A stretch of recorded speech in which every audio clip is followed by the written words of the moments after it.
আর সিঙ্গুর তাপসী মল্লিক কৃষি মান্ডিতে রাজ্যের মাননীয় মুখ্যমন্ত্রী মমতা বন্দ্যোপাধ্যায়ের কৃষি উপদেষ্টা মন্ত্রী প্রদীপ মজুমদার ও রাজ্যের কৃষিজ বিপণন মন্ত্রী বেচারাম মান্নার উপস্থিতিতে রাজ্যের প্রতিটি জেলার আলু ব্যবসায়ী সংগঠনের প্রতিনিধি ও কোল্ড স্টোরেজ অ্যাসোসিয়েশনের সদস্যদের নিয়ে আলু নিয়ে এক সভা অনুষ্ঠিত হয়।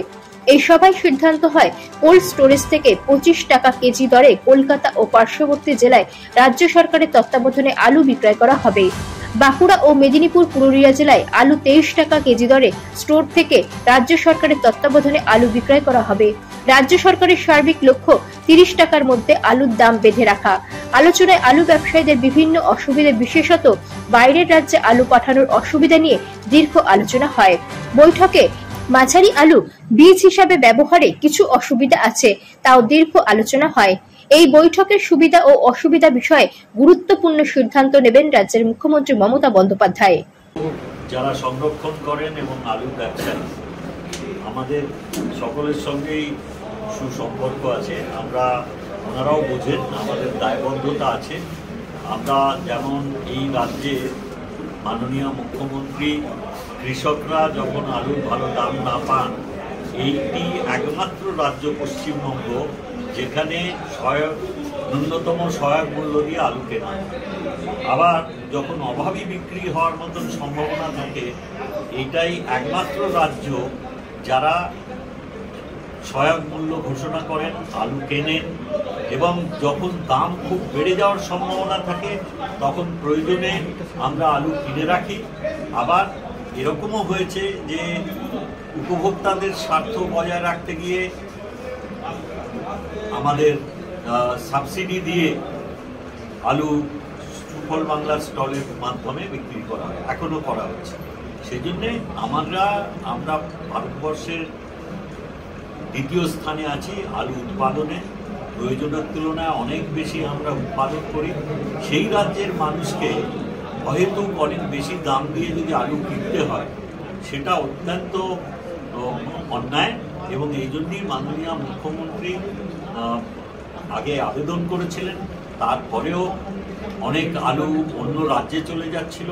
দাম নিয়ন্ত্রণ করার জন্য তার উপরে কিছু বাধা নিষেধ আরোপ করে দাম নিয়ন্ত্রণে আনার চেষ্টা হচ্ছে। আমরা চাইছি যাতে উপভোক্তারা 30 টাকার কেজি দরের থেকে কম দামে আলু পান বাজারে, এবং সেই জন্যেই ওনাদের সহায়তা চাইতে আজকে এসেছিলাম।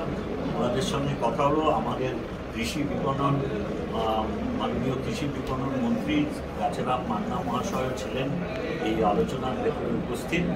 ওদেরও কিছু কিছু অসুবিধা আছে, সেগুলো বললেন, এবং ওনারা কথা দিয়েছেন যে পাইকারি বাজারে যাতে 25 টাকা কেজি দরে এইখানে আলু পাওয়া যায় তার ব্যবস্থা ওনারা করবেন কোল্ড স্টোরেজের শেড থেকে।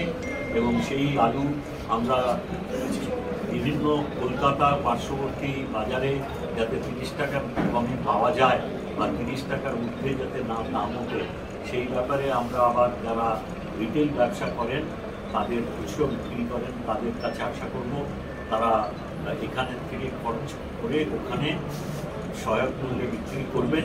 আর আমাদের যে নিজস্ব যে সুফল বাংলা স্টল আছে, সেখানে আমরা 30 টাকা কমই বিক্রি করছি। দরকার 25 টাকায় পেলে আমরা আরও দাম কমাবো। এবং সাধারণ মানুষের কাছে যারা উপভোক্তা, তাদের কাছে অনুরোধ থাকবে, কোথাও বেশি দাম পেলে আমাদের দাম যদি দিতে হয় আমাদের জানাবেন।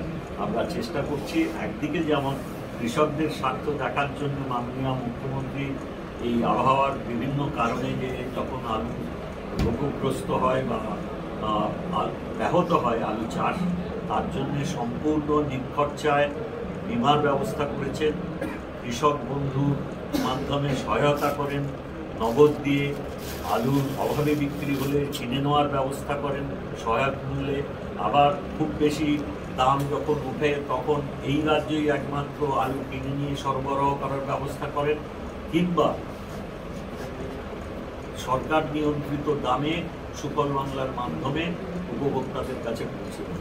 আজকে আমরা যারা সংরক্ষণ করেন কোল্ড স্টোরেজের মালিকের সংগঠন এবং আলুর ব্যবসায়ী যারা সংগঠন আছেন, তাদের সঙ্গে এই নিয়ে আলোচনা হলো যাতে আমরা এই বছরে রাজ্যের মানুষের আলুর প্রয়োজনীয়তায় কোনো ঘাটতি না হয় এবং দাম যাতে খুচরো বাজারে 30 টাকার ঊর্ধ্বে না ওঠে তার জন্যই আমরা সচেষ্ট। আমরা চেষ্টা করছি। ওনাদের যা খরচা সেই সব নিয়ে ওনারা বোঝাচ্ছিলেন, আমরা এই নিয়ে আলোচনা করলাম। খুব সৌহার্দ্যপূর্ণ পরিস্থিতিতে আলোচনা শেষ হয়েছে। ওনারা লিখিতভাবে দিচ্ছেন। আচ্ছা, বলছি যে ভিন রাজ্যে কি আলু কি যাচ্ছে? আপাতত যাচ্ছে না। ওনারা চাইছেন যাতে যেটা বাড়তি আলু আছে সেটা যাতে বাইরে যেতে পারে, সেই জন্য ওনারা আবেদন করছেন। আমরা এই ব্যাপারে পর্যবেক্ষণ করব এবং সুনিশ্চিত করি আমরা এই ব্যাপারে মাননীয় মুখ্যমন্ত্রীর কাছে আমরা সব আজকের যে আলোচনা হলো তার বিস্তারিত সংবাদ দিয়ে আমরা সিদ্ধান্ত